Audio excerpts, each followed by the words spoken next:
Hey all, just a heads up that this episode has particularly atrocious audio quality on my end. We did what we could to salvage it. Fortunately, if you can make it through this one, it's smooth sailing through the end of the season. Hi, I'm Nick, And I'm Miki. and this is Puzzles, a How I Met Your Mother re-rewatch. Each week, we'll be breaking down episodes of How I Met Your Mother, mostly spoiler free, celebrating the show, Critiquing it, asking what aged well. and what aged poorly. Why is it called Puzzles, Nick? That's the puzzle.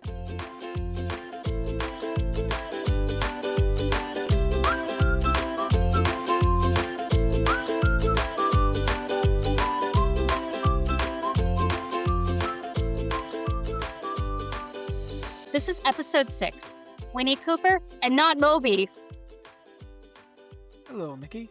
How you doing? I'm doing pretty well. How are you? I'm good. I've been looking forward to this. A good couple of episodes. At least I love mine. I'm mostly just looking forward to hearing you recap your episode because yours is one of my favorites. And yeah, I feel like I have very little to say about mine. This might be my half of the episode might be a little shorter than usual, unless I go off on some vengeance poop rant again. Yeah, so what's new, Mickey? Just been super, super busy at work. Like we're just talking about, I went out of town for work last night, so I'm back. I started the last season of Handmaid's Tale this week in our TV catch up. I I keep hearing mixed things from you about how good it is. Should anyone see it? Yeah, no, I thought the first few seasons were really strong, especially considering they go past the book. The last season I did not like. The relationship between, I'd say, the two main female leads, I always enjoyed it. I thought they had a really interesting dynamic, but they just messed around with it in a way that didn't make sense to me last season. But this last season so far seems better. It's moving in a direction that plot wise makes more sense to me. Hmm. So, yeah, I'm really, looking forward to finishing it up. So, Oh, good. Well, yeah, how I about uh, you? I just finished Andor. Yeah. Amazing show. I don't think it's as good as the heights of the first season, but it's consistently excellent. I think it did most of the characters justice, and I highly recommend anyone to watch it. I'll eventually go back and give, it another chance beyond the pilot because obviously last week I I'll watched the definitely pilot be and bugging you until you do. that's I know you will, so yeah, anything else? Just finishing up Atlanta. It's getting really good.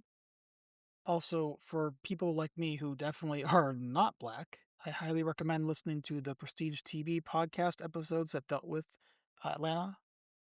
There are two African American men who reviewed each episode of Atlanta starting season 3.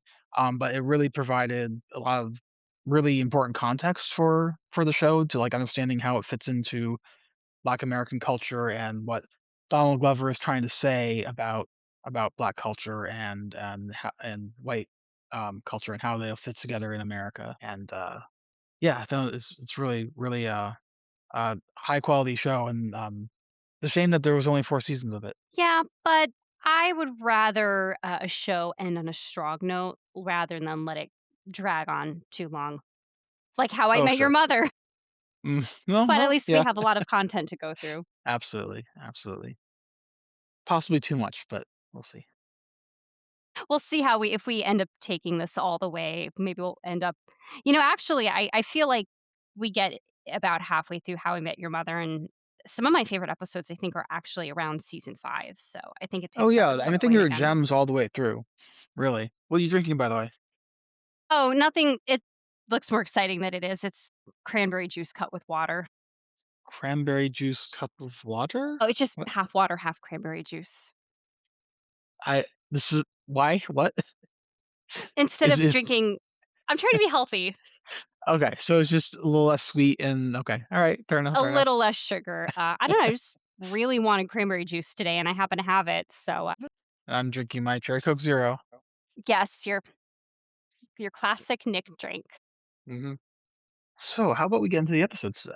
Let's do it! Pineapple incident!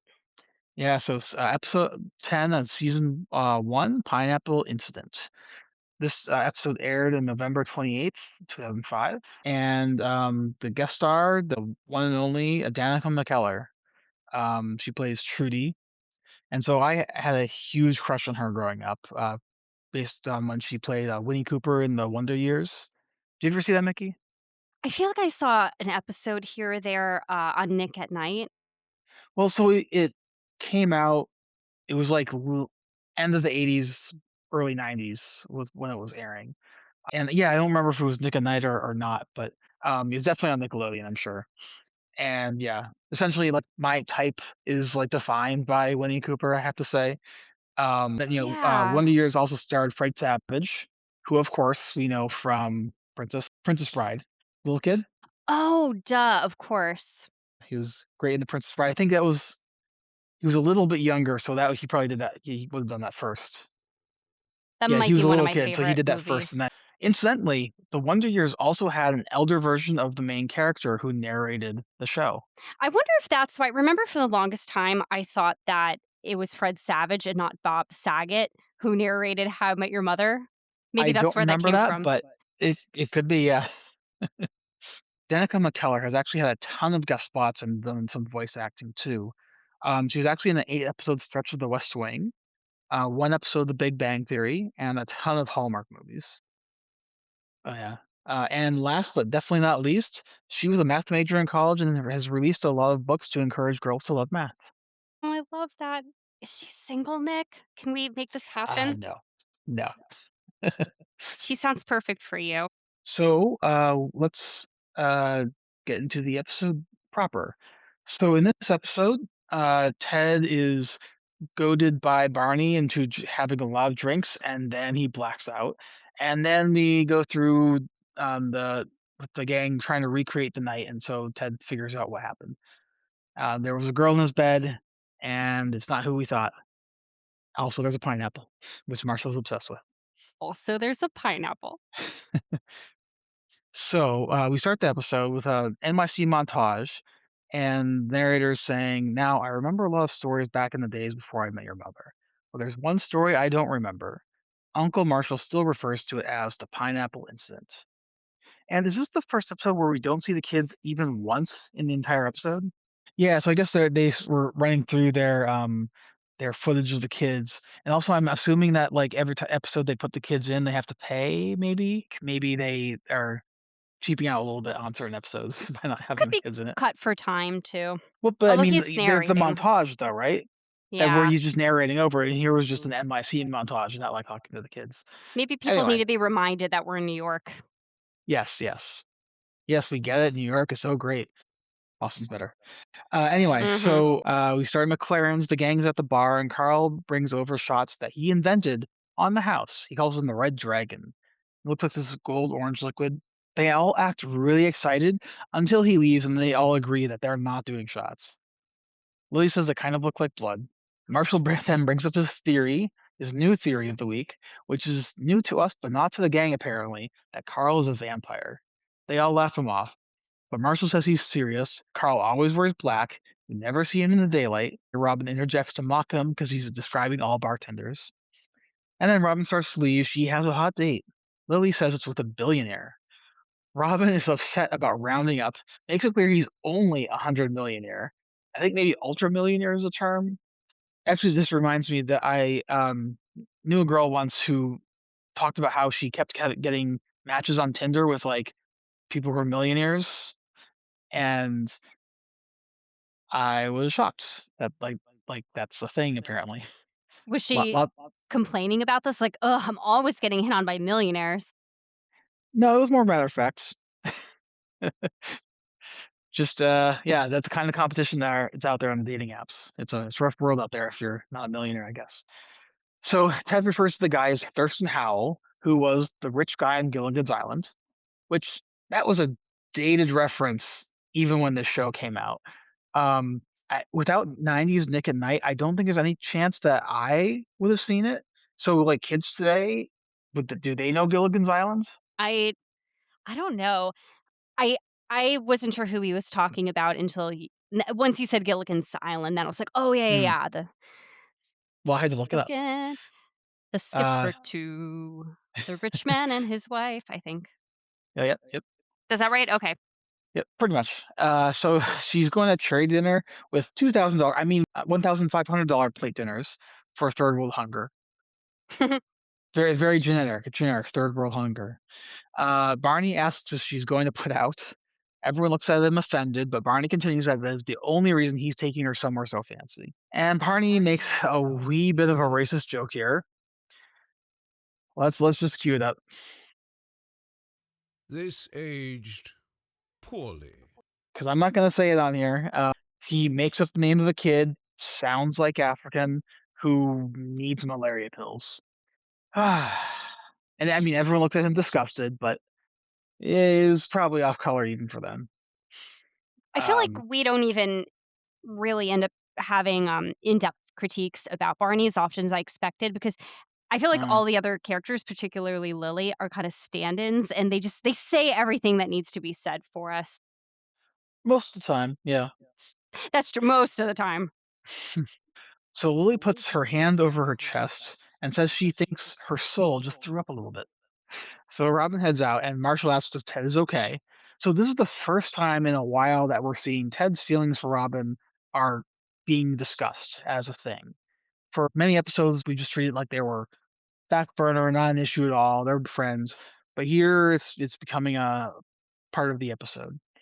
Ted says no, they're just friends. It wouldn't be smart. Barney fake snores and then shuts to shut Ted up. Then points Ted to a group of women at table 4 along the back wall. Barney here specifically describes one woman as short but with an ample bosom. I love it. She's like half boob. Barney. Ted sarcastically wonders what their big opening line will be, and Barney just says, "Daddy's home." Ted mocks him for this, asks him to really think about that line, and Barney says, "Yeah, it seems pretty solid." And he goes over there on his own, and then Marshall, back on his, I'm going to call it Carl Acula theory, asks if there's a single item on the menu with garlic. Lily mentions the garlic fries, and Marshall, defeated, takes a swig of beer and says he'll get back to her. So, garlic fries? I don't know if, like, just garlic? I don't I know. f That doesn't seem right. I feel like this is a thing I've seen on menus, like bar I've seen menus. like garlic parmesan fries, maybe, but just garlic on that seems like it's missing something. Anyway, Barney slowly comes back, looking down. Ted mocks him with, "Oh, Daddy's back." Barney then turns it around to gloat to Ted about getting her number on a napkin. Ted says, "That worked? I hate the world." And Ted, I can relate. These things should not work. Of course, we will later find out that it didn't work so well. Barney says Ted thinks too much and is trying to get him to do, which Marshall chuckles at and Barney joins in because they're both little boys. Ted says, "I happen to have a very powerful brain. It can't be helped." To which Barney moves a shot in front of Ted, says his brain is getting in his way over and over, and that alcohol will help. Barney wants to do all 5 of the shots again. Ted protests, but Marshall joins in, and now they're all peer pressuring him, chanting, "Drink, drink, drink, drink." And Ted asks Lily to step in, tell them to be mature, and she starts to, and then segues into chanting, "Drink, drink, drink," too. Kids, just say no to peer pressure. Ted starts downing the shots while they chant, and he talks about how great his brain is and how alcohol just can't stop it. And before he can finish his bit, the screen goes black, and the narrator says that's all he remembers except for a few hazy memories. And then we see these flames, and it looks like spinning angular hypnotic spiral, and like a pineapple's coming towards the camera. We see the world's "I am Ted, please call." And there's a dragon illustration. So we cut to the apartment. Ted wakes up in his bed. The narrator says it's morning, but the clock says 12:53 p.m. There's a glass of whiskey by his bed, along with a pineapple. Ted notices the pineapples, confused. Then he turns over and finds a brunette woman sleeping next to him, but we can't see her face. We cut to commercial. Back from commercial, Ted gets up and puts his pajama pants on. He starts limping because apparently he sprained his ankle and closes the door to find Lily and Marshall eating breakfast. They're eating a cereal, probably fake cereal, called Rocky O's, but it looks like what's actually in the bowls is Lucky Charms. Ted asks what he did, and Marshall mocks his super brain, and the narrator says that they had filled him in. So we go to McLaren's last night. Flashback to the bar. We see Carl come over and to ask how they like the shots. Ted says, "I drank all 5, bitch." He's getting sassy as he's drunk. Marshall says he loves drunk Ted. Then Ted out Marshall's Carlacula theory to Carl. Marshall gives Ted a very stern look, but he's not paying attention and he's now downing a mug of beer. Carl tells the group that they're responsible for cleaning up if Ted pukes. Lily starts a nose touch not it contest and Barney loses. Ted, however, is vomit 3 since 93, so he doesn't think he's going to be a problem. Ted takes his flip phone out and says he's about to call Robin. Lily and Marshall say it's a bad idea, but Barney says it's a great idea. The point of alcohol is to do things you'd never do in a million years. And Lily comes back that it's like what every woman that Barney's ever dated, and Barney just glares at her. Then I think we see a genuine Allison Hannigan break just before the camera cuts to Ted. Yeah? Yeah, yeah, just like right before. Like she's serious and suddenly she smiles. Like maybe the camera Oh, just rolled a little bit too long. maybe. So Ted calls Robin and he repeats himself twice. Hi, Robin, this is Ted. Hi, Robin, this is Ted. Robin's in a limo with her date. It's hard to see her dress, but it has this like sparkly silver neckline. She says she hopes he's having fun. Ted tells her his vomit-free line. Robin initially is about to hang up, but then she says that's actually really impressive.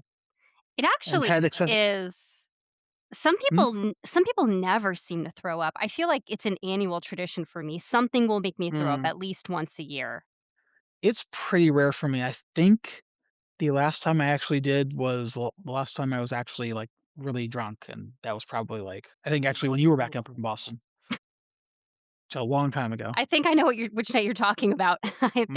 I think I threw up too, actually. Yeah, it might have been my birthday or something, I don't but remember yeah, where we were. I just remember we did not feel good after. no. Oh yeah, Ted excessively compliments her.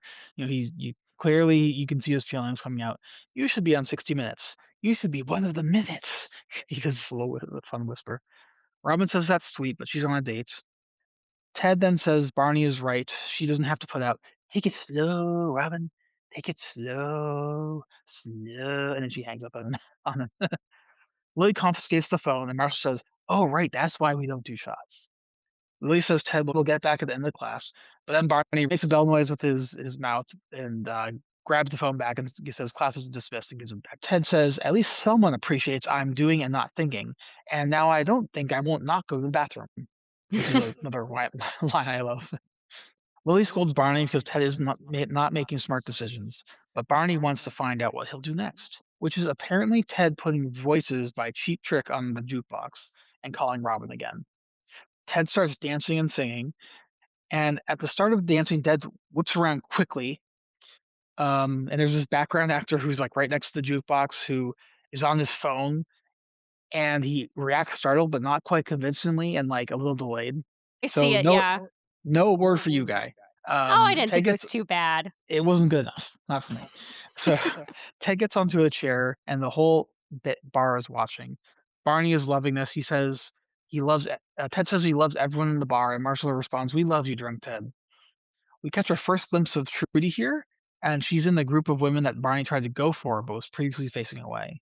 And she's watching Ted smiling during this. So Ted, though, falls off the chair and onto the floor. Back in the apartment on the couch, Ted says that explains the ankle. Lily says after that they brought him home and put him to bed.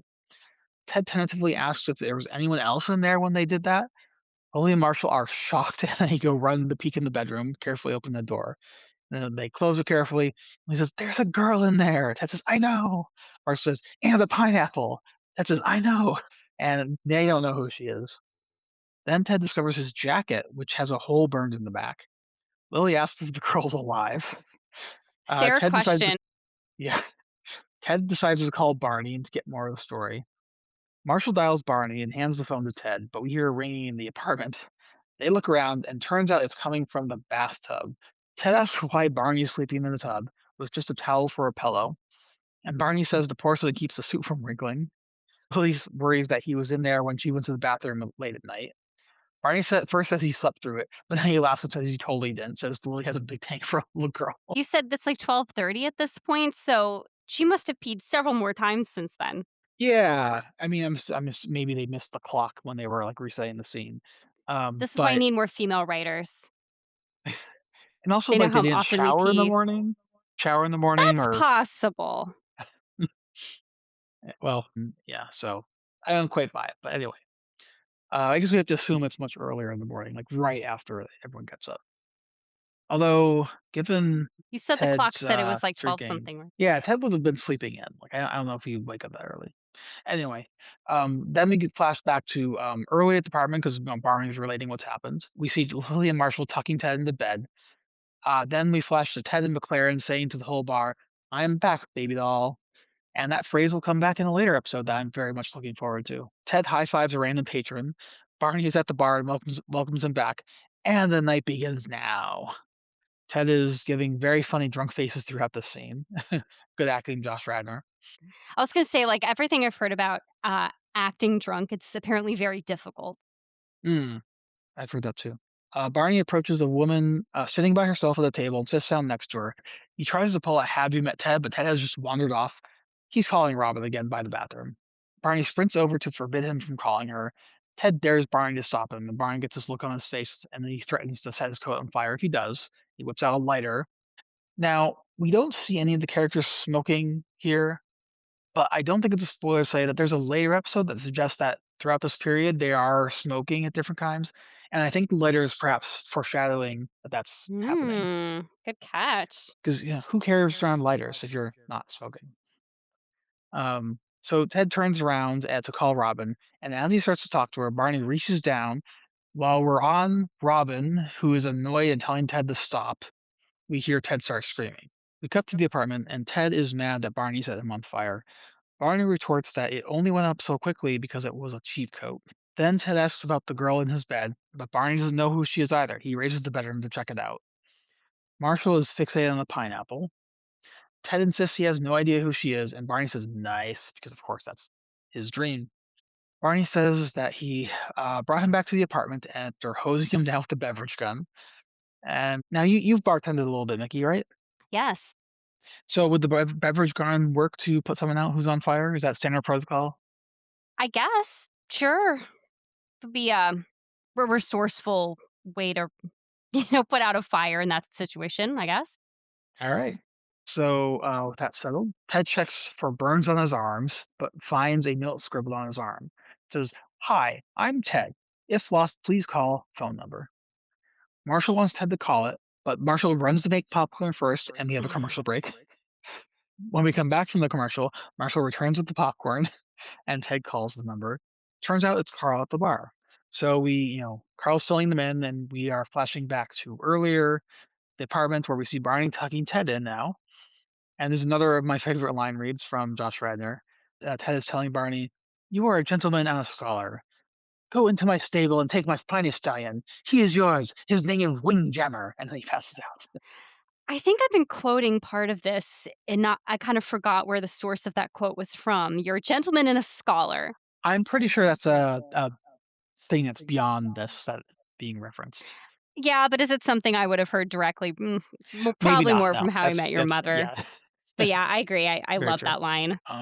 But then we cut immediately back to the bar where it says, "I'm back, baby doll." But the bar is pretty empty at this point.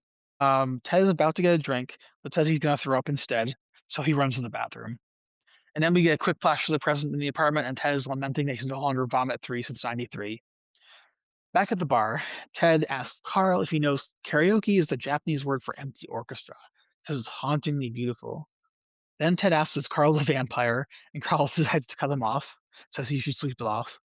Ted skeptically says the sun will be up soon, and we wouldn't want to be around for that, would we? Ted then decides he wants to sneak into the zoo. He really has to see some penguins. What is going on with Ted? No, Like, you know what? I really relate to that feeling oh of yeah, when you're drunk and suddenly you get very fixated on something kind of minor, but for some reason in that moment, it's everything in the world to you. You have to see some penguins in that moment. I guess I have not been that drunk enough times anyway. We're probably different types of drunks. Not that Could we're be, big drinkers really, but on the yeah. occasions we've gotten that drunk. So then Carl's like, "All right." He writes the message on Ted's arm. So that this is a very nice thing Carl's doing for his regular here. He's offering to like be the emergency contact basically if Ted gets in trouble during the night. But while Carl's writing it, Ted laughs because it tickles. And then Ted vents to Carl about Robin, but it sounds at first like he's coming on to Carl. But Ted clarifies and then pulls out his phone to call Robin. So like Ted just goes for it and invites her to his apartment. Says, Let's do something stupid together. She says yes, which he's surprised by and confirms. So back in the apartment, Ted tells the game it's Robin. Marshall asks if they gestures with Ted, and Ted gestures like, yeah, of course. Barney slowly raises up his hand for a high five. Lily starts looking at him, but he's like, no, you gotta give this to me. Like, those 5 shots got you farther with Robin than your brain ever did. See, you don't think, you do. More importantly, you do Robin. So Ted high fives him, and then Lily does too. She gives him. But then Ted starts tedding out, wondering what it means. Lily points out Ted should just ask Robin to talk about it, says Ted should go wake her up. Thank you, Lily. Ted goes into the bedroom to wake her, but then the cordless landline phone in his hand rings that he's holding for some reason. He picks it up and it's Robin calling. Ted looks confused for a moment, then asks if she's sure. We get cut to commercial. When we come back, Ted is coming out of the bedroom, back to the gang on the couch, talking to Robin and loudly, so that everyone knows that it's Robin. So Robin's in a cab saying she needs to talk to Ted about his behavior last night. Absolutely. Apparently, he had called her 5 times, except the whole time that she's saying that he's like whisper arguing with the gang in panic, so he's not actually hearing any of this. He says, "Yeah, sure, come over." And she hangs up. He panics, realizing what he said, but it's too late. Lisa says it's killing her, and they have to find who she is. And then Danica McKellar comes out of the bedroom, dressed, and says her name is Trudy. So now we see Trudy filling them in. Turns out she was in the group of girls that Barney initially hit on, facing away from us. Seems she had just dumped a bad boyfriend of 2 years and confides in her friend that she just wants to jump the bones of the next guy she sees. Then Barney walks over. And, okay, in this shot, as Barney's walking over, we see the wall again of the bar. The mystery wall. But so there is a little bit of space between the booth and the wall. Like, there's room enough for, like, 2 little tables on that side. I don't know for sure if that was the case in the previous time we saw it, but so there's a little bit of space there. Not much, but some. I remember debating this. There's an awkwardly small amount of space, it seems. Yeah, it's just barely enough for, like, 2 little tables, and Hmm. that's about it. But anyway, so I found it interesting that we actually did see this angle again. So when Barney comes over, he says, Daddy's home." And, Trudy says, "Or the one after that."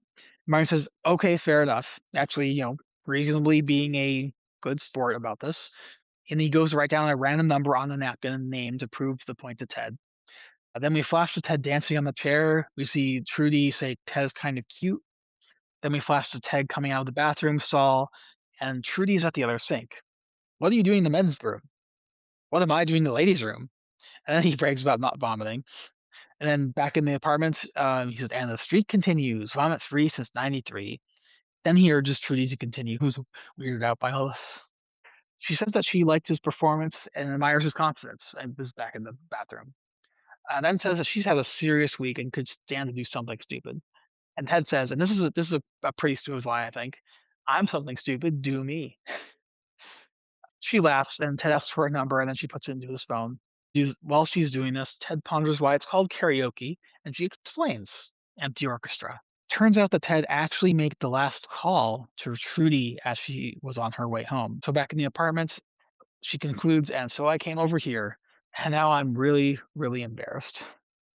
Marshall snaps at her about the pineapple, which is really freaks her out, but he apologizes. She apparently doesn't know where the pineapple came from either.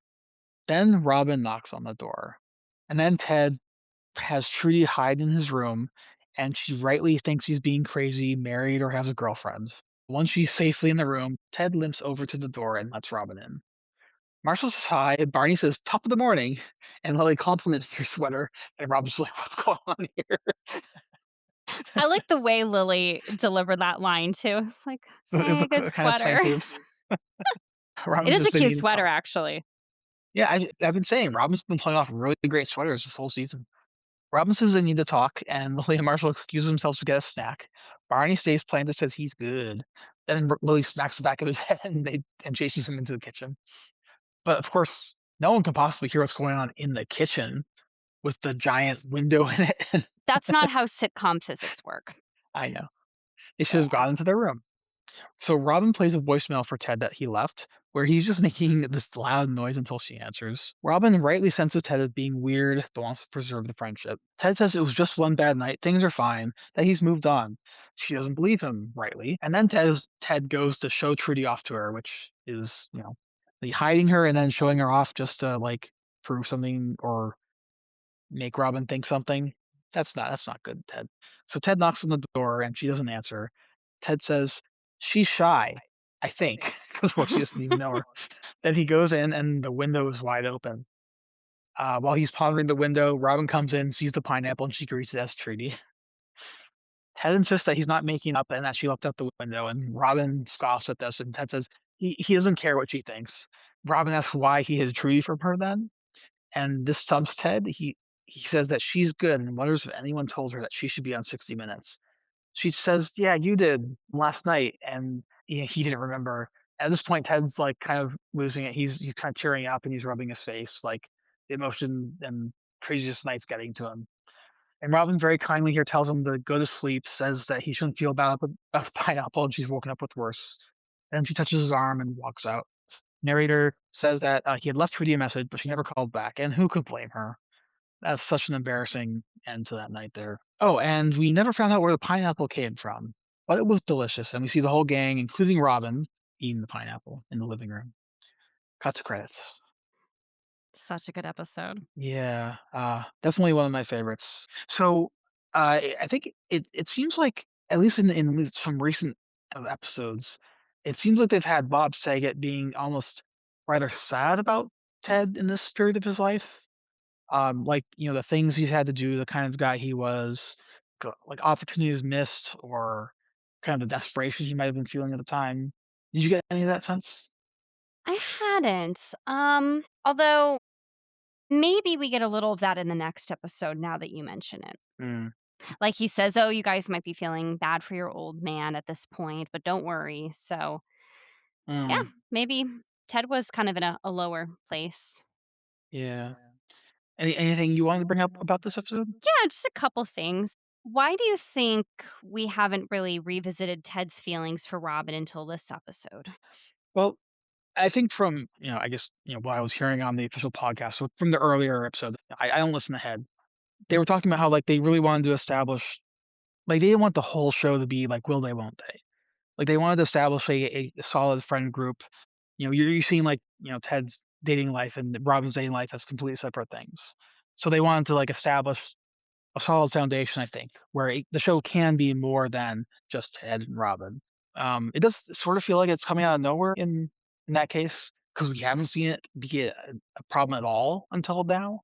So like, maybe there's a more subtle way they could have leaned into like a resurgence of the feelings, or Mhm. what do you It think? didn't feel too abrupt for me, especially given how hard he fell for Robin in the pilot.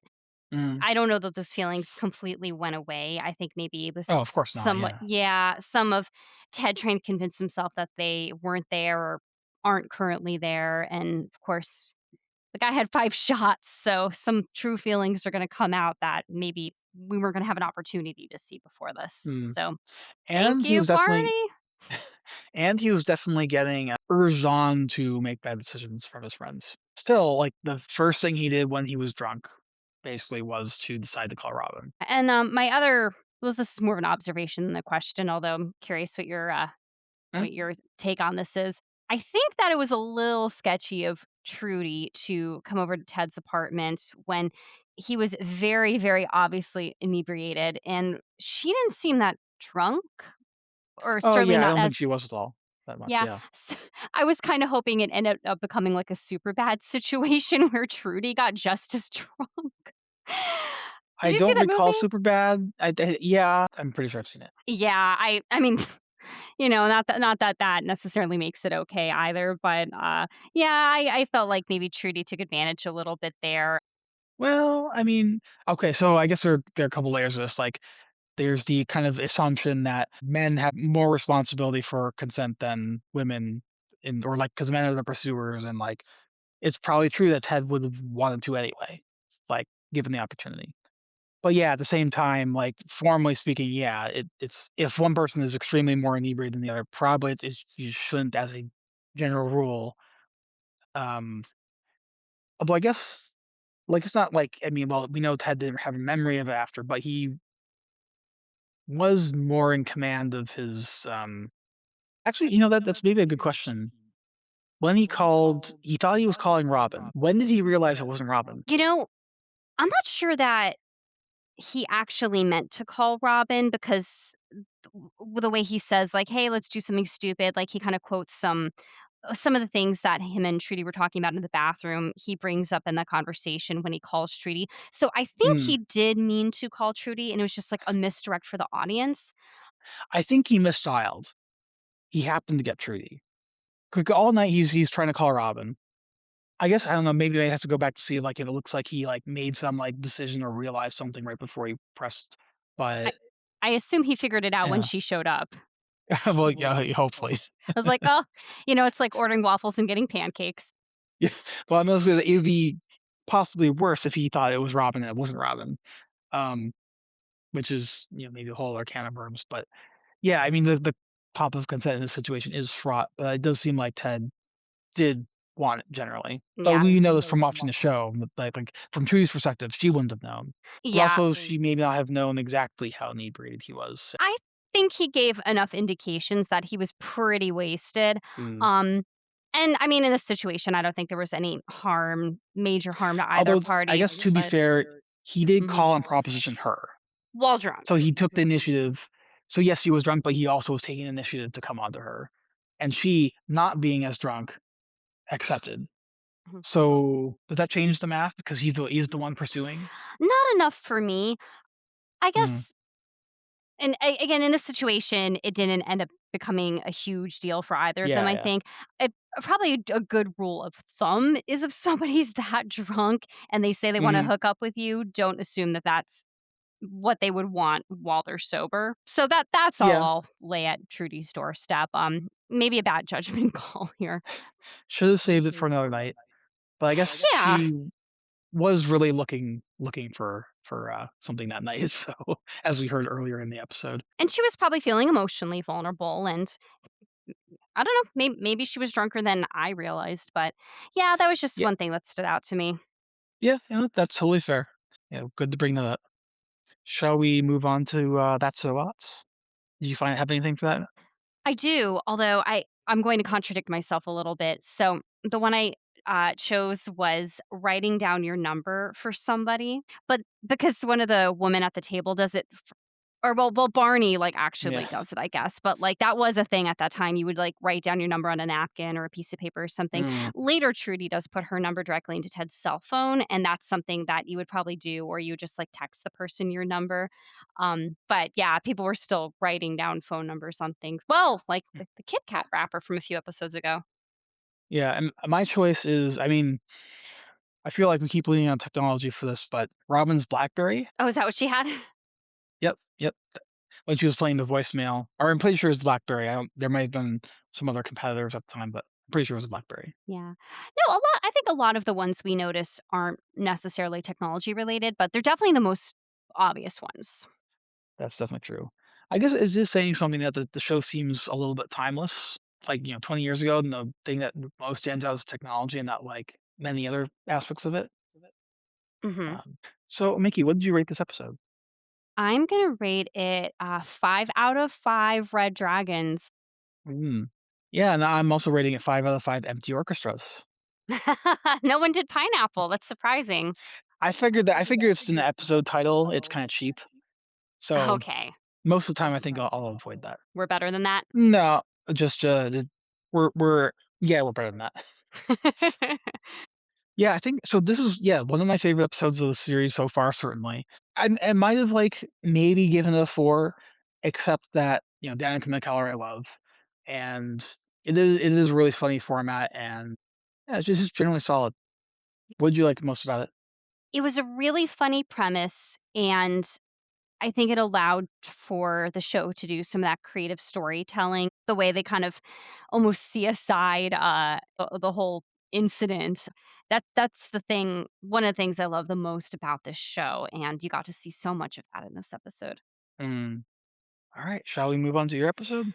Yeah, oh my goodness, what a letdown after yours. You got the good one. Although, I'll point out this ended up being my 3rd holiday episode in a row, kind of unintentionally, but I feel like I'm hogging all the holiday episodes. This was also an interesting episode to prep because normally, like, if you look at my notes, there's so many cutaways to, flashbacks and different things. I wouldn't say this is a bottle episode, but so much of it took place in this limo, and there were Mm, only so many scenes and commercial breaks, sure, and sure. in a lot of ways, it was actually kinda easier to prep, but I feel like I'm gonna have the least to say about this episode of any I've seen so far. Okay, well, my episode is The Limo.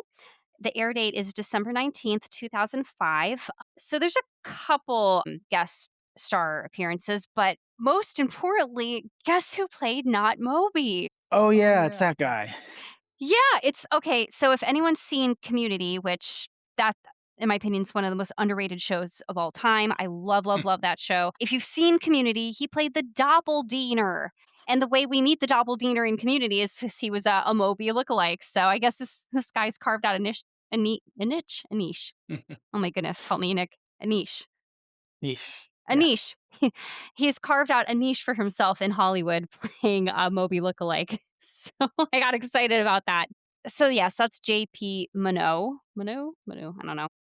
And then we've got Kathleen Rose Perkins, who plays Mary Beth, who, Nick, you were talking about Person of Interest, right? You really like that show. Yes, I She's in think that. she was just in one episode of it, apparently. Did you recognize her? I mean, vaguely, but I couldn't have figured out where she was. I think she was, uh, like an attorney on that show. Okay. And then That's all. Natalia is played by Natalie Denise Spurl. I didn't really recognize her from anything. It's kinda funny when they have someone who, actually has the same name. Yeah, maybe it's just easier. I don't know, I could see it being easier and more confusing at the same time because The Office did Mm, that with a lot of secondary characters. mhm. Well, my episode description is probably the shortest, simplest one I've ever written as well. Ted rents a limo for the gang for New Year's Eve. However, things don't go according to plan. So, actually, before I jump into this, I wanted to give a very brief history of New Year's Eve in New York City because this is a thing, right? You always watch the ball drop at midnight, wherever you're at, even on Central Time, I'll say. A little less exciting when it's 11 p.m. here. But anyway, the tradition of New Year's Eve in New York City started in 1904. And on average, they get 1 million people in Times Square for this. Wow. Yeah. I've never been to the New Year's Eve. You're shaking your head pretty Nope. vigorously too. Yeah. I would have no desire to do it. I think I would have a panic attack. Yeah, and I mean, you hear that, like, basically you have to go in really early, and then you cannot leave, even to go to the bathroom, because you lose your spot. So, like, people will wear, like, Depends and things to, like, yeah, it does not sound pleasant. It doesn't seem like anything that important, like, just stay home. It doesn't seem worth it. Yeah. Well, I do like Ted's idea here. So anyway, kids are back on the couch. They're back for this episode, and teacher Ted says, "Kids, the thing about New Year's Eve is that it sucks, but he tried to do the impossible, which was to give his friends a great New Year's Eve, and it only took half his Christmas bonus or whatever it was to make that happen." So you see the gang standing out on the street, all dressed up, looking a little cold, and then Ted heroically shows up in a limousine. So yeah, I actually thought that was a pretty neat idea for New Hmm. Year. So they're all excited. Everybody clambers into the limo, and Ted says, "Look, last New Year's we went our separate ways, and it sucked. So this year we're going to party together or not at all." And I guess what's happened is all 5 of the friends have submitted a suggestion for a New Year's Eve party to go to, and they're going to hit up all 5 parties in the next 3 hours, decide which one is the best, and then they're gonna go back to that party to rock in the new year. Seems like a risky thing to do, but alright. We'll see how that Well, goes. because of what ends up happening. Basically, yeah. I mean, it seems like it should be foreseeable. It was ambitious. I don't even know how they got as far as they did with all the Mm. traffic I'm assuming was there, but, you're in a limo, right? I wouldn't be so Yeah. bothered by the traffic, in the limo. And then Ted tells Barney, "Yes, Barney, your submissions were received, and no, we will not be attending any parties in your pants." Apparently, Barney sent an Evite. Do they still have Evites? I think they exist, but maybe not that particular brand. This might be my, that's so aughts is kids, Evites were basically, electronic invitations that people emailed to each other. Alright, so, the gang, they, go over their plans, and then they are gonna go hit up party number 1 where we're gonna meet Mary Beth, and Robin's face here just does a complete 180, and she's, "Oh, Mary Beth?" And so, we're detecting maybe a little bit of jealousy? Maybe a little bit. I don't think it's that much, but It got her there's attention something at there. least. So apparently, Mary Beth, Ted explains, is she works at his office and she seems like she might be into me because she's always finding reasons to hug me. So then Barney, before, they take off the limo, says, "Okay, guys, I'm so psyched all the time. I've got this Get Psyched mix and I carry it around with me all over the place. And now people will think that a good mixtape should rise and fall, but they are wrong because it should be all rise, baby." And he starts playing "Shot to the Heart," and okay, that's actually all I know. I can't even sing the whole thing. It is it's a good song. You give love a A bad bad name. name, Don't remember the middle one, but and they play the game. I don't know. sure. It's a good song. Yeah, it's great.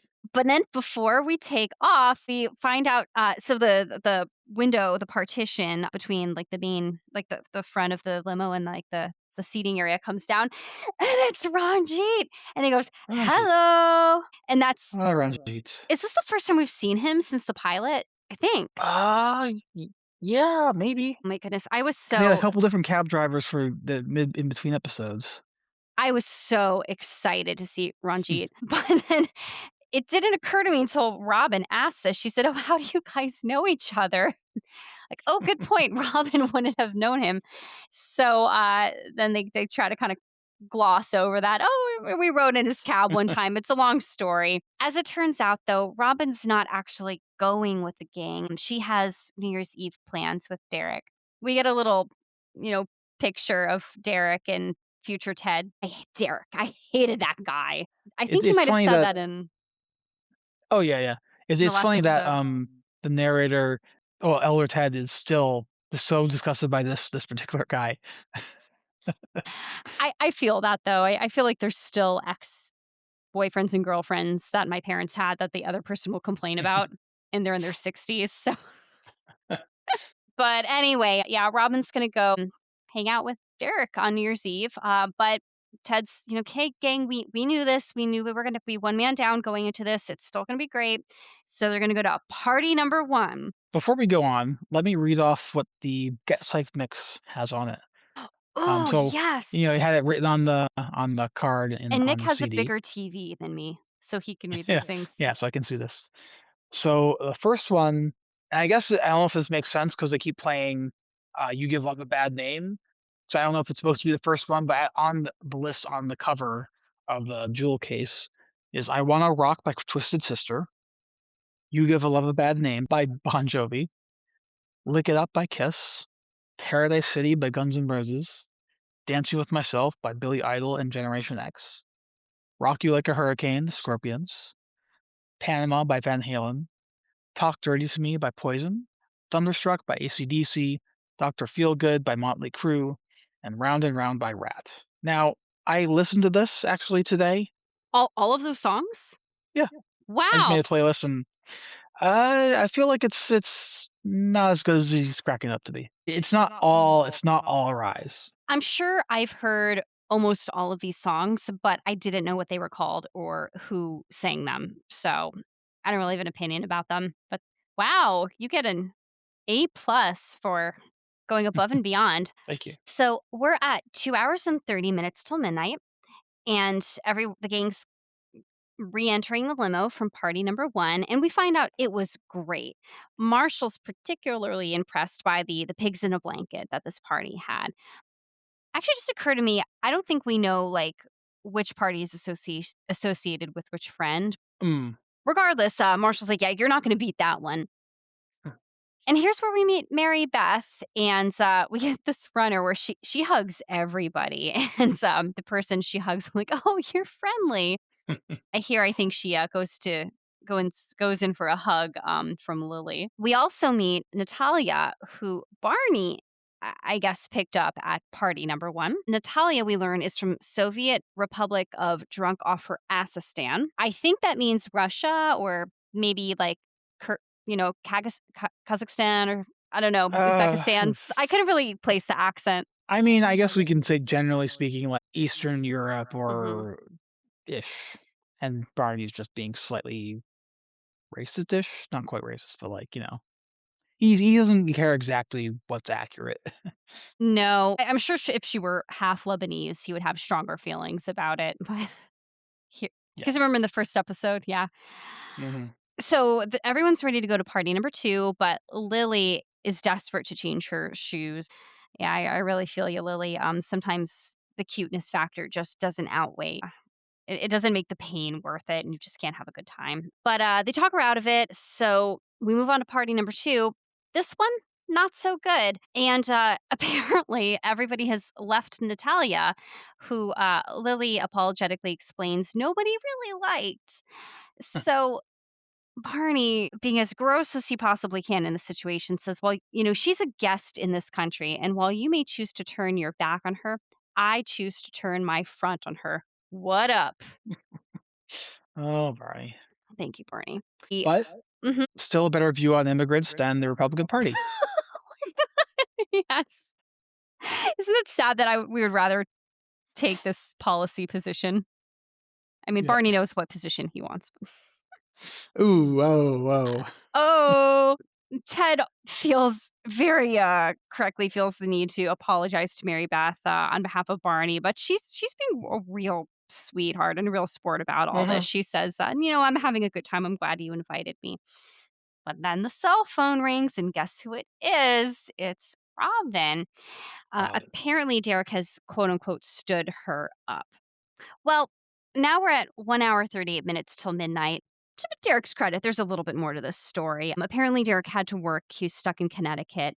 And Robin's coming into the limo and explaining all this and says, oh, who works on New Year's Eve? And then Brunchy kind of clears his throat. So now Robin feels even worse. But then Ted, like right in front of Mary Beth, offers to kiss Robin at midnight. Yeah.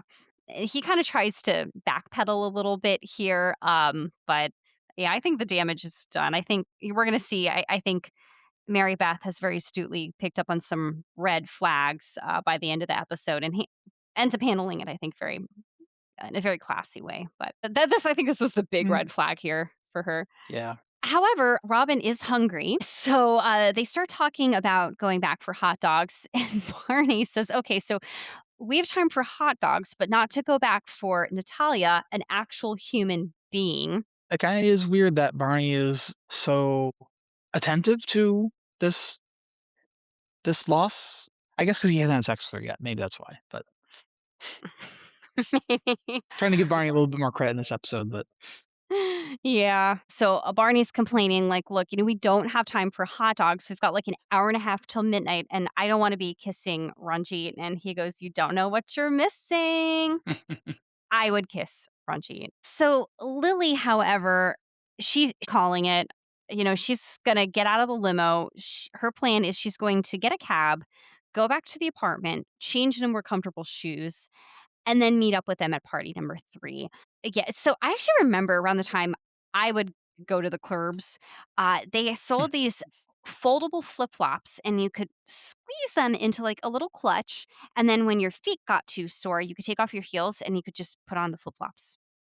huh, It was a really good ingenious. idea. Yeah, yeah, 'cause your feet get especially if you're, like, dancing and they get hot and they swell up, and I'm assuming you've never worn high Mm, heels, Nick, but they I have not, no. I didn't even wear them in my own wedding. I hate wearing heels. I do it maybe 5 times a year if I'm feeling fancy. Marshall and Lily are so dramatic. Uh, they're "We will find each other," and I'm not 100% sure what they're referencing. I think it might be something like Daniel Day-Lewis. Do you know? No idea, I just assumed it was a thing. I'm sure it is a thing. I just don't listeners, if you know what Marshall and Lily are referencing. But after Lily leaves, Marshall bounces back immediately because he's excited about the hot dogs. They're gonna go to Gray's Papaya. Have you been there, Nick? I have not, I've only heard of, I think, from the show, maybe. I know it's like a pretty famous like New York City thing, but Yeah. So I used to take the bus from Boston to New Jersey on around Christmas every year to visit my grandparents. And during my little layover, I would leave Port Authority and I'd walk to the nearest to Grace Papaya. And I'm not a hot dog person. I don't really like them for the most part, but they're pretty good actually. what's different about them? I don't know. I'm not sure. Huh. I would put a lot of, like, mustard and sauerkraut and make it about as German as possible because I really like sausages, and, being a German. Um, yeah, I don't know, if you ever end up in New York, I think it's worth a stop. Now we're at an hour and 18 minutes till midnight, and everyone, they've gone to Grace Papaya, they're back in the limo and, feeling very classy, like, eating hot dogs in the back of the limo like the president, Mrs. Marshall. But then they somehow they look out the window and they notice, someone they think is Moby standing on the street. So future Ted actually feels the need to pause and explain to his kids who Moby is, so I feel like Nick and I need to as well. Honestly, I don't know if I can name a single Moby song. Can you? I mean, I know he was a thing, but I don't I've probably heard something from him. I knew he existed, but, like, just the bald head, and that was about it.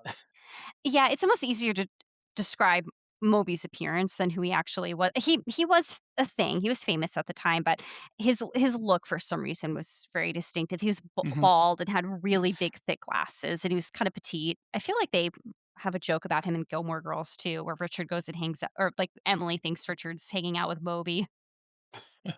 Okay. Anyway, Moby, everybody. So, everybody who's still in the limo calls who they think is Moby over. They offer to give him a ride to a party, and he ends up inviting them to the party. So, we're going to just start calling him not Moby because that's how he was actually listed in IMDb. Mary Beth leans over and gives not Moby a big hug, and he's, "Oh, you're friendly." They're trying to call Lily, I guess, to tell her that Moby's in their limo, but the circuits are jammed. Is that something that still happens? I mean, if it's extremely crowded, like, you can get poor signal because there's too many people, like, at a big protest that can happen, but usually the things connecting phones to each other is not the problem anymore. It'd be more like a cell tower, but I don't think they're in a crowded enough space, and there it's, like, probably, like, the actual phone switching board, which is yeah, it's, probably being overwhelmed at that moment.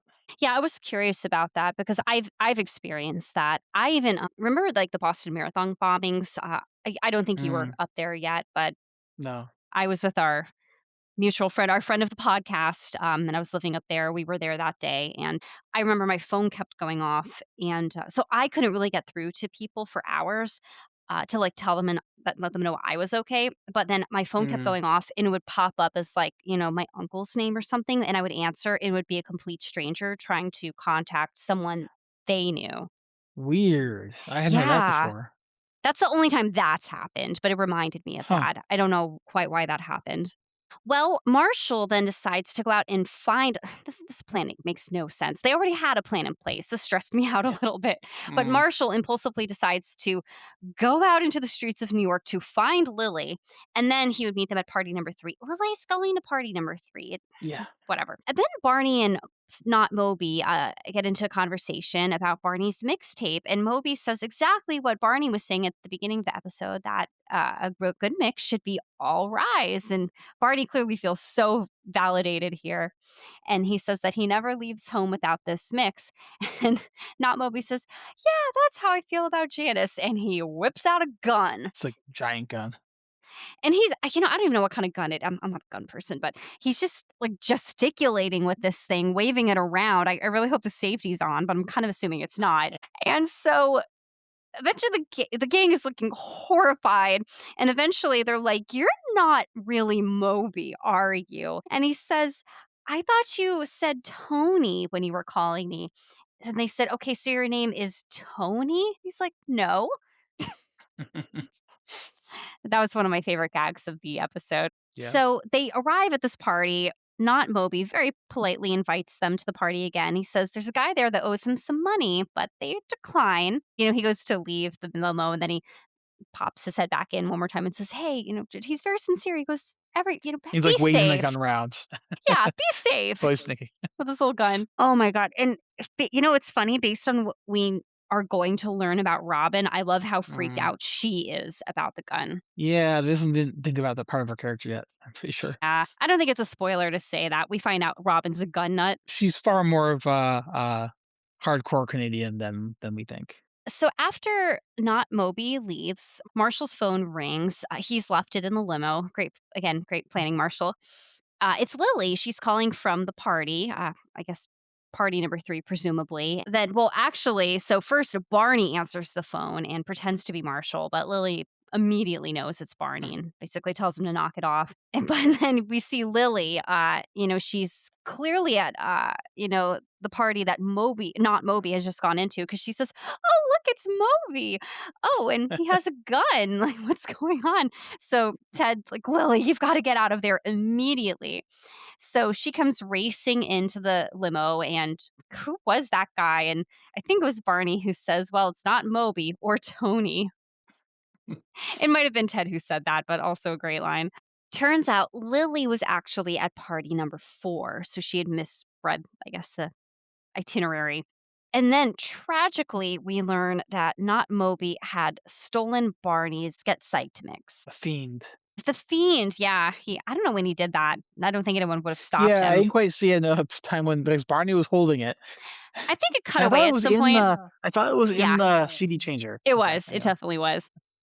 Poor Barney. I guess we then learn that his entire emotional well-being hinges on having access to a Get Psyched mix. So he just starts to spiral, and actually at this point, basically the whole evening starts to go downhill. The tire blows. So at this point, we're at 28 minutes till midnight. Ted, good for you, Ted. Ted gets out of the limo and goes back to Ranjit, who's trying to fix the tire, and he's trying to help him. And Ranjit says, "Ted, I don't want you to see me pissed." So Ted goes back in and explains what's going on. Barney is just plunging into a deeper and deeper depression. He's going on about all this existential stuff. Robin's trying to salvage the night, so she starts singing like kind of like half-heartedly, like "Shock to the Heart," and Ted joins in with her. All right, so finally this is too much for poor Mary Beth. So she stands up so that she's like basically standing up out of the in this. Oh my god. Moonroof? What? Is it a moonroof or Moonroof? it's a moonroof or sunroof? I actually don't know what the difference is. Same thing, maybe? A moonroof is a type of sunroof, but it's transparent, sliding tinted glass, not Oh, removable. I'm just gonna say sunroof then, since it sounds like the not all thumbs are fingers and fingers are thumbs kind of thing. Sunroof is opaque and you can't see through it. Okay, yeah, moonroof is one that you can open and So this would be a moonroof? yeah. Okay. I honestly can't look at moonroofs in limousines anymore without thinking about that one episode of 6 Feet Under, which I think you probably saw this episode if you stopped where you said you did. I may have, but I don't remember much of the episode. It's too gross to talk about. I don't know. Listeners, if you've seen 6 Feet Okay. Under, you'll know what I mean. If not, you don't want to know. But they're okay. That whatever what I'm alluding to doesn't happen here. Ted pops up and joins Mary Beth, and she tells Ted, my roommate's having a party a few blocks from here. So does that mean that they're close to her apartment? Whatever. Anyway, she says that she's going to go to her roommate's party. And then she very bluntly asks Ted, "How long have you been in love with Robin?" And he tries to deny it, but she calls him out on it. And like I said earlier, I thought she was so classy about the whole thing. And she said, "Look, it's fine. For what it's worth, I can tell that she is into you too." Hmm, And yeah, that's a wrap on Mary Beth. Except hmm. after she ducks down to leave, she pops back up again and she gives him one more hug. So she clearly was actually into him, but also she's just a hugger. We're at 19 minutes till midnight now, and Barney is not doing any better emotionally. He's going on about how the first time he was ever in a limousine, it was for his grandfather's funeral. And in a way, he's still on his way to his grandfather's funeral. So now this has become too much for Lily. So she stands up out of the moonroof and starts calling for Marshall. Well, actually, first she says she's going to call Marshall. And then by that, she literally meant she's going to call for Marshall. Robin and Ted are still sitting down in the limo. And Robin says, she's sorry about Ted's date, but she reminds him that they do have a deal to kiss at midnight. But then at that point, Robin's phone rings and it is Derek. So Ted decides to give Robin a little privacy and he stands up with Lily up out of the moonroof. And then Barney kind of pushes his way up too. I'm guessing it's a tight fit at this point because they both look a little annoyed when Barney kind of wiggles his way up. Well, Barney seems to quite deliberately press his face against Lily's breast as he does that. Oh, hold on, let me watch. Yeah. Okay, yeah. All right, I do see that now. I thought he was just crowding her, but yeah, it's subtle, but you're right. He definitely does. God, he's so gross. Yeah. All Um, the good credit we gave Barney earlier in the episode just gone. gone for acknowledging Natalia as a human being. Yeah. So, Ted's still trying to make this whole night work by getting them to party number 3. And Barney, frustrated, it's like, Ted, like, you're trying so hard to make this night more than it is. It's New Year's Eve. It sucks. I mean, Barney, are you really surprised? This is what Ted does. I guess he not only Mm. idealizes women, it sounds like he has a habit of idealizing things in general. Yeah. So that's what this episode demonstrated to me, although Yeah, obviously he absolutely. makes a little peace with that at the end. While this whole conversation is going on, Lily's looking around and shouting, Marshall, like he's a lost dog at the top of her lungs. But, it works because all of a sudden, like, we hear Marshall screaming, Lily! And he comes dramatically racing through, like, I feel like this is a New York thing. There's just random clouds of steam or something. Those they come out of like the manholes. Where's the steam Well, coming from? there are some of those around Boston too. I never And saw it's this. well, there's like a few particular ones near the hotel between Government Center and Park Street. Uh huh. So reason these happen is because steam is a utility in cities. So like there's actually like a steam plant and then pipes that deliver steam to buildings to heat the buildings. Well, it looks pretty cool. And the way this is shot is pretty neat too. So Marshall's got his hands raised triumphantly. He's racing through the steam. Shock to the Heart is playing. And he brings us up to speed. He's had an adventure. So he found his way to not Moby's party. And of course, Marshall's still under the impression that he'd actually met Moby, the real Moby, and gotten his autograph. And he takes off his jacket and turns around and he's like, look, he signed my shirt. And the back of his shirt says Eric. That's great. Marshall also heard Barney's Get Psyched mix playing at the party and stole it. Not sure, maybe he heard enough songs in a row that he realized it was Barney's, but whatever, good job, Marshall. Then he says that he's been to party number 5 and it was awesome. So that's, I guess, where they're going to go next. And then right on cue, Ranjit comes up and says, hey, the flat's fixed. And then they go into the limo and Natalia's there and they're like, where did you come from? Apparently she was sleeping in the front the whole time and Ranjit didn't want to say anything because she looked so peaceful.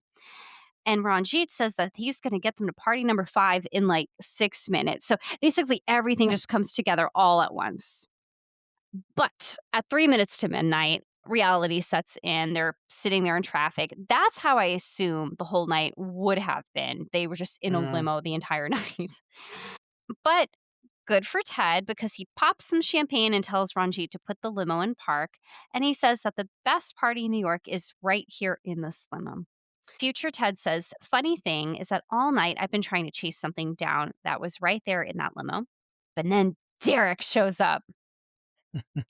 I guess maybe Robin told okay, if they had, like, share my mm. location back then, I could see how Derek managed that, but he showed up, I was pretty surprised. I know he's rich, I guess, maybe the rich did have, like, a share my location. Maybe he had, like, implanted a tracker or something on Robin. I really don't know how he did it. Yeah, I had no idea. The New Year's Eve countdown starts. Ted despondently leaves the limo, but As he walks out onto the sidewalk away from the limo, Robin runs after him and says, "Hey, what the heck, man? I thought we had a deal." And Ted's like, "Well, what about Derek?" And she said, he made me wait, so I can make him wait. And they kiss for, I guess, the first time since the pilot, like a honest to God kiss.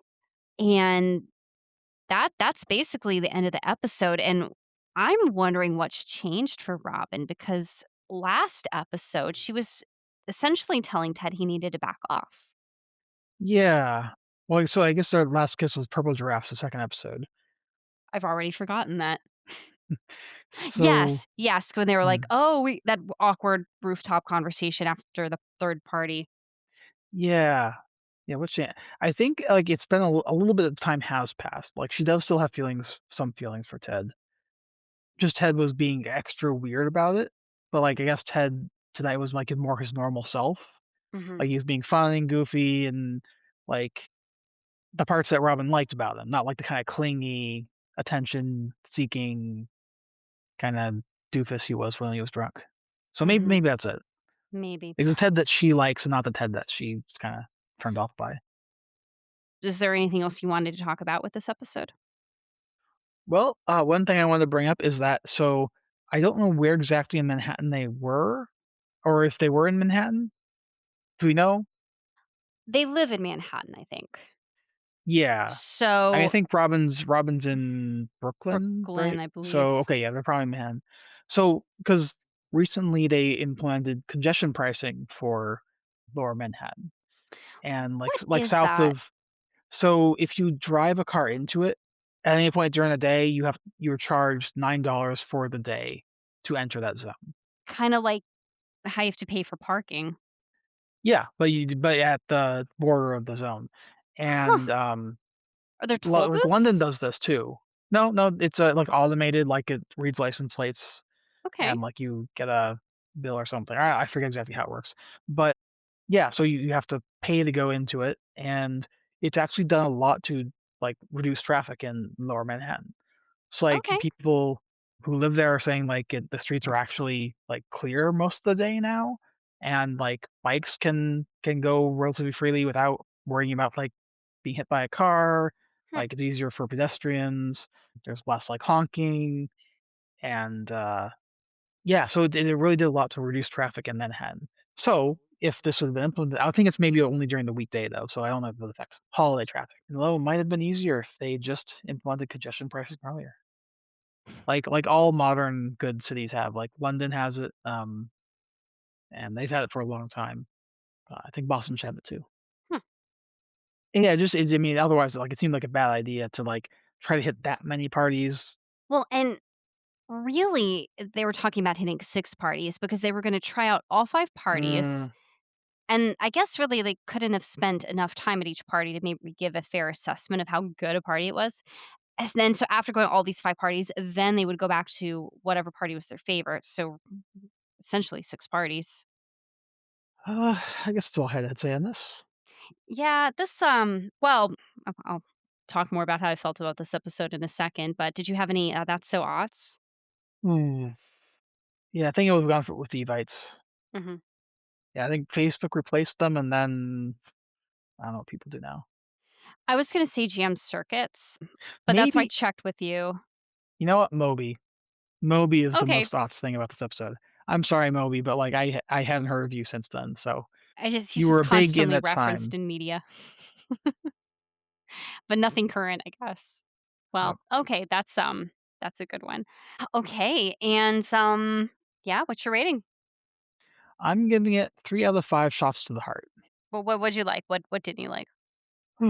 I mean, it was all one scene, which was tough, like, there's not like, the kind of thing that we really love about How I Met Your Mother is, like, all these, like, cuts to different, like, times and, Mhm. like, this kind of, like it keeps this, like, frenetic pace going to it, but since it was really, like, all in the limo, kind of linear, relatively felt slower paced. It's a neat, nice little, like, plot. There, some fun things happen along the way, and then it comes together nicely at the end, but then, like, fake out, it doesn't work. That's all nice. Again, 3 of 5 is always solid for me. I enjoyed my time with it. Just didn't particularly stand out in any way for me. Hmm. Yeah, I agree. I'm gonna give it 3.5 out of 5 Gray's Papaya hot dogs. Mm, For me, that's more like an episode that I didn't well, there's nothing objectionable about it, but yeah, it was just a forgettable episode, and I think especially coming mm. the pineapple incident was a tough act to follow, so Oh, maybe I yeah. judged a little more harshly having come off of such a good episode. Mm. Yeah, it just there was I nothing that special about this episode that would make me want to rewatch it. I will say I always remember not Moby. Like, I may not remember much else about the episode, but not Moby stands out. Not Moby, yeah, I for sure. Well, yeah, I mean, the fact that, like, we're done recording almost an hour earlier than we typically are, I think speaks to how little happened in this one episode anyway. Yeah, but that's okay. We'll have plenty to discuss next week. What episodes are those, Mickey? So next week these are gonna be good together. The wedding and drum roll, please. Ooh. I don't think I can All handle right, drum roll, yeah. please. I remember drum roll, please annoying the bejesus out of me. Oh, I thought it was nice. I'll say we're about to meet a character I really like. Absolutely. One of the Mhm, I best. think we have a lot to actually, I feel like the season's really gonna start picking up now. Yeah, yeah, it really does. Mhm. And only a few weeks to some of like the worst Ted episodes. Get ready, everybody. I'm gonna have some stuff to say. Me too.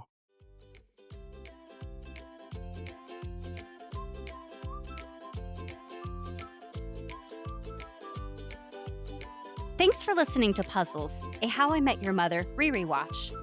Please subscribe to us on your favorite podcast app and follow us at Puzzles Re-Rewatch on Blue Sky, Instagram, and TikTok. You can also send us your thoughts, questions, and feedback to puzzlesrerewatch@gmail.com. Leave us a review, or if you're not into the socials like yours truly, tell a friend about our show. See you next time.